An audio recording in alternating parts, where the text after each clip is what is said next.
Hello, my name is Betsy Hodge. I work for Cornell Cooperative Extension of St. Lawrence County, and I'm here to talk to you today about grass-fed, grass finishing, and grass-only milk, and give you some tips on how to make it work. It's a lot more challenging than people think. One thing we have in the Northeast is a lot of grass, also Wisconsin, Minnesota, all over the Midwest. Grass is easy to grow, and animals like it. So let's talk about feeding grass. We're going to talk about grass-fed beef and lamb versus grass-finished beef and lamb. Grass-fed beef and lamb could be grass-fed and then grain-finished. So we like to specify grass-finished as well. And now there is a lot of people doing dairying with grass only, or at least forage only. So what does grass-fed mean anyways? Well, different people have different interpretations of what grass-fed means. So I have to say it depends. So if you're actually getting certified to be grass-fed or grass-finished, you need to check with your certifier to see what they allow and what they don't. But what it implies is that you're not going to feed any supplemental grain, not going to get that extra energy to help finish them.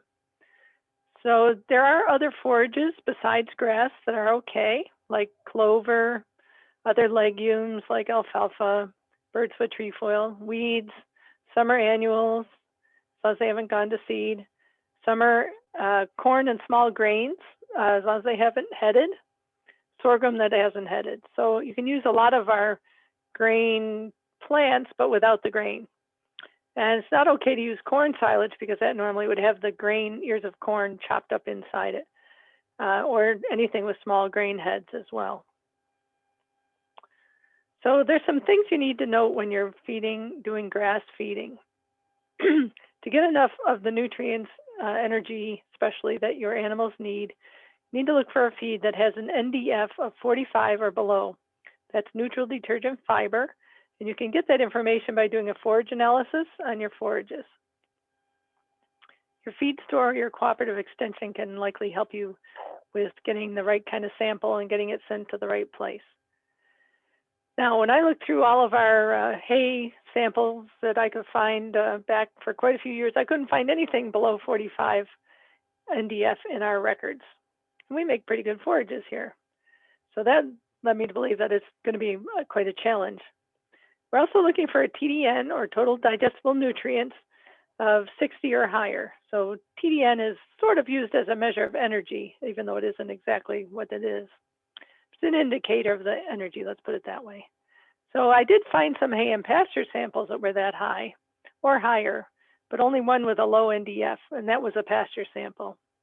Second cut hay was the next best thing, so it was relatively close. And what about minerals and vitamins? When you're not feeding any grain, you have to make sure your animals are getting salt, minerals, and vitamins that you would normally get in a commercial feed. You need to take that into account as well. Now, on the forage end of things, it's going to take more forage to feed your animals because you're not feeding any grain. So you need to replace that grain that you would normally feed with more forages. So it's going to take more forage. And you need more good quality forage. Now, if you're raising brood cows, they can get by on almost any forage, but if you're actually finishing animals and growing animals, you need good quality forage. So you're going to need, you can't have like a lot of first cut and the normal amount of second cut. You need more of the better forage. What you don't want to happen is to have to switch to all first cut in the middle of February suddenly on your animals. That's really going to slow down their growth. So think a lot about how you allocate your forages, how you can get more good quality forage. And it's going to take more acres per cow. If it takes 2 acres on a conventional farm, it's going to take 4 to 6.5. And I've even heard people say 7 on a grass-only farm because you just need more feed to fill them up. And does it take more soil fertility inputs? This is debatable. People are saying you're not buying anything, any grain or anything into your farm. And so you're not adding anything to the farm like you would that would then be processed through the animals and then the manure spread on your farm. So keep that in mind too. You're liable to need, maybe you can bring in manure from somewhere else or use fertilizer. But your soil fertility, keep an eye on your soil fertility. Let's talk about dairy. Now, unfortunately, it's pretty tough to meet dairy requirements with grass. or even with most other forages. But if you make really good forages, low in NDF, really palatable, and you store them really well, and you feed them carefully, and you maximize their dry matter intake, you can get more milk than you would think. Your cows will probably get thin. Most of our cows are been genetically selected for years to do well on whatever ration we put in front of them, but normally we're feeding them to meet their requirements, and if we're a little low in energy, they're going to lose body condition. Chances are they'll be pretty healthy anyways, but you can go too far with that, so keep an eye on their body condition. If you're really good at pasture and you do good rotational grazing, you can do a lot with pasture. You're sort of at the whims of the weather. And stored feeds are more consistent, but a lot of people that do grass-only dairying do use pasture. And you can do a good job with pasture, but it's not, it isn't easier, let's put it that way. It takes a lot of management. How about beef? Well, generally in the beef world, energy is limiting, so the cattle won't finish. They will grow well, but not as fast as when you have grain. So they take longer to finish, and therefore they're going to be older when they're slaughtered, and sometimes that can be a problem. So you need to try to get them finished in under 30 months. Well, that's 2 years plus, so that's at least 2 grazing seasons. And you can get there by encouraging their dry matter intake, which we'll talk about in just a minute. Consider maybe some summer annuals for finishing, like sorghum or millet, or even the turnips and things along that line. So here's some interesting graphs. Let's take a look at this slide. Estimated winter gains for a 900-pound steer. So over on the left are the forages. See, there's a nice variety there. And over far on the right is what we're assuming their TDN is, would be sort of typical for those different things that ranges from 50 to 60. And then in the middle is the gain that they make per day if that's what they eat, assuming that you balance their minerals and salt and things like that. So in alfalfa hay, you could expect maybe 1.7 pounds gain per day. On cool season grass hay, 0.4. That's not very much, is it? Grass clover hay, so it's got some legumes. You can expect 1 pound a day. Grass silage, 1.1. Small grain silage, 1.5. So you're not even hitting 2 pounds per day using just forage, which is okay if you can plan ahead and they're going to grow, going to get that and grow and finish out in time before they get too old. Now, if you want to look at their, here's some yearling steers, and we're going to look at their pasture, sort of the same thing on pasture, but we're going to look at 3 different times of year. So over on the left is the forage type, that's pasture. We're going to look at spring. This says April, May, June. For us, it might be more like May and June. Summer, July, August, when it's hot and dry. Fall, September, October, November. Most of us, really by the middle of October, there's not a lot of pasture left. So let's take a look at the average daily gain you could expect at different times of year. So let's look at orchard grass clover, because that's probably more similar to what we might have in our area. So that would be 2.2 pounds gain in the spring when the pasture is lush, 1.2 in the summer when it's dry and probably headed. And in the fall, it goes up a little bit when you get that second growth in the fall. But you can see it varies quite a bit. So if you're trying to finish animals, you have to remember that if you're using pasture, and even if you rotate, it's going to change some. The more rotation you can do and clipping and things that'll keep your pasture in a vegetative state, the better it's going to be. And you can see some of the different ones here. How about sheep? Well, sheep, generally energy is limiting in sheep as well when you're talking about finishing. Pasture is quite high in protein, and you normally have plenty for the sheep. You may find that parasites and predators might be limiting. Predators can be a big challenge, especially if you have a bunch of lambs out there together with no ewes to keep them in line. Parasites are also challenging for sheep and require a lot of management and pasture management to help control that. And also the feeding situation is important in the barn, and if you're feeding them hay, it helps to have rotocut hay. That helps increase their dry matter intake. They do like to select their feed, and that will help if you can feed them enough so they can select through and get the better stuff. So we want to encourage dry matter intake, which again, we're going to talk about in just a minute. They do take longer to finish. We still want to finish them in under a year because after a year, they're not considered lambs anymore, although they can still taste pretty good. You might consider a summer annual like turnips, rapes, or brassicas to help get them moving along on the growth. And there's quite a few people that lamb early. They pasture over the summer, and then in the fall, sort of late summer, fall, they're feeding turnips and brassicas. And the lambs will do quite well on those. So what is DMI, or dry matter intake? It's the amount of forage we predict an animal can eat in a day. And we can predict that. Animals are surprisingly consistent. We can predict that based on their body weight. And we have to put all the forages on a dry matter basis. So it's hard to compare like hay and silage because of the amount of moisture. So 20 pounds of hay, which is about 90% dry matter, like when you feel it, it's dry, right? Would be about 18 pounds of dry matter. But to get 18 pounds of dry matter from baleage, which is only 45% dry matter, you need to feed almost 40 pounds of silage. So 40 pounds of silage is about the same as 18 pounds of, or 20 pounds of hay. So you can see, you know, we're comparing feeds, but you have to do it on a dry matter basis. So most animals will eat from 1.5% to 3% of their body weight. And most programs, feeding programs, at least for livestock, use between 2 and 3%.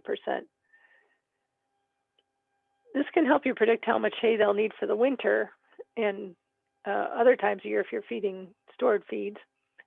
Just remember that there's quite a bit of waste. I'd allow for at least 15% waste, and plus some for bedding if you have to bed your animals. So why is dry matter intake important? Well, you only have a certain amount of nutrients you need to get in the cow. And you know what those are from the NRC requirements that you can look up, or they're in your computer program already. And you have a certain amount of forage that she can eat. So you need to be able to get those nutrients in that amount of space or amount of forage. So that determines how concentrated the nutrients have to be. So if you get them to eat more, then the quality doesn't have to be as high. Or if they eat less than they're predicted, then they're definitely not going to get enough. So encouraging dry matter intake is especially important in grass feeding. So how do we maximize dry matter intake? Palatability is surprisingly important. Better quality hay will increase their intake. Baleage and silage are really tasty. We found our sheep, at least, we gave them some haylage out of the bunk, and they ate so much they were just basically laying around panting afterwards. So they definitely are affected by the palatability. And if you can keep it clean, you know, so you're not getting mud mixed in and that sort of thing, they'll eat more. If you bring out a big round bale that's been sitting outside and you set it down with the dirty side up, it's definitely going to slow down their eating and their palatability. So do simple things like putting the bad side down so they can get to the good stuff. And keep it out of the weather. This also helps with waste. Some people waste as much as 30% of their hay just by not storing it inside. So palatability usually means softer, greener, more leafy forages. Another thing is bunk space. So you want to make sure everyone can eat at the same time. And I know if you have feed in there, they supposedly will get up and eat and go back, and the smaller ones will go up later. But if you really want to maximize dry matter intake, everyone is going to want to eat at the same time, because you'll notice they kind of eat in meals and then they all go lay down, then they come back and eat. It's especially important when there's different size animals eating together. Some more ideas here. Feeder style. Like, can they actually reach the feed? I'm surprised so many people are feeding sheep in like a cow round bale feeder. And you have to constantly adjust the feed. And so in your feeder style, do you need to do a lot of managing? We call it fluffing the hay, where you maybe open the feeder and shuffle it around a little bit. If you're feeding in a row feeder, can you push up the feed easily? And are the calves escaping and laying in the feeder and pooping on the feed? They really like to do this, I know. So keep an eye on that. And maybe you need to adjust the type of feeder you're using. And is it easy for you to do the feeding in all types of weather? Sometimes it's easy to feed in the summer, and some of those places are not so easy to get in the mud or in the winter. And speaking of which, mud will really decrease their dry matter intake if they need to walk and stand in the mud to get to the feed. And feeding times per day. So more times per day will increase their intake. Sometimes you don't have to actually feed them again. You just have to go out and adjust the feed, kick it up, push it up. It may not be that important for brood cows, but for young animals and animals you're trying to finish, this would be really important. So in conclusion, you should do what you can to make good quality forages. Or if you need to, make whatever forages you can, sell those and buy good quality forages. Do what you can to maximize their feed intake, and we just went over those ideas a minute ago. Do what you can to minimize wastage. So keep your feed under cover, protect it from the weather, put it in a dry spot. You know, your feeders can contribute a lot to your waste also if they aren't adjusted right. And do what you can to minimize difficulties, like how much work it is for you to feed them, how hard it is to get to the places you feed them or for them to get to the feed. And make the cows do the work for you to a point. I mean, you still want to make it easy for them to eat. There's some good references, but the best one I found was the Producer's Guide to Pasture-Based Beef Finishing. And that's where some of those charts on the different average daily gains came from. It's some of the, I haven't seen a lot of actual research on grass finishing, and this has some. So take a look at that. If you Google Producer's Guide to Pasture-Based Beef Finishing, it'll come up. On Pasture is a great website that's searchable. You can search for grass finishing, grass feeding. I subscribe to On Pasture and I get a weekly email as well on Tuesdays. Etra is another great spot. They have a lot of budgets and things like that. There's a lot on grass feeding and pasturing and livestock, and also dairying and goat dairying. Graze Magazine, you can subscribe to Graze Magazine and get it in the mail, which I like to carry it around and read it. You can also look at it online. It's a great place to read about grazing, and they often ask questions of people and get answers and that sort of thing. So take a look at those, and thank you for listening, and I wish you luck with your grass feeding. There are 2 more talks that go with this, done by our agronomists, Kitty O'Neill and Joe Lawrence, who talk about how to make those good quality forages.